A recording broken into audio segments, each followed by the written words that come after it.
के मुख्तलिफ हिस्सों में बर्फबारी और बारिश ने सर्दी की शिद्दत में इजाफा कर दिया है। केपी, गिलगित बल्तिस्तान और बलूचिस्तान में बारिश और बर्फबारी से मौसम मजीद सर्द हो गया।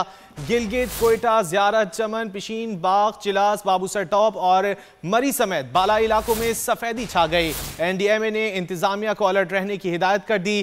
कराची में मंगल से बादल बरसने का इम्कान है।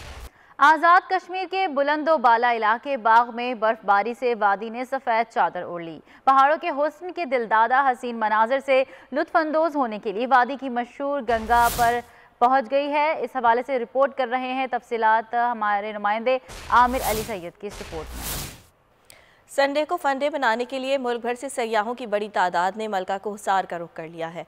बादलों और सूरज की आंख मचोली भी जारी है और मरी के तमाम तफरीही मकामात पर सयाहों का रश लगा हुआ है। सूरत हाल वहाँ पर क्या है जानेंगे। आरिफ सईद मॉल रोड पर मौजूद हैं। आरिफ, बताइएगा सयाहों की कितनी बड़ी तादाद है मॉल रोड पर इस वक्त? सब्सक्राइब करें और बेल दबाएं ताकि कोई खबर रह न जाए।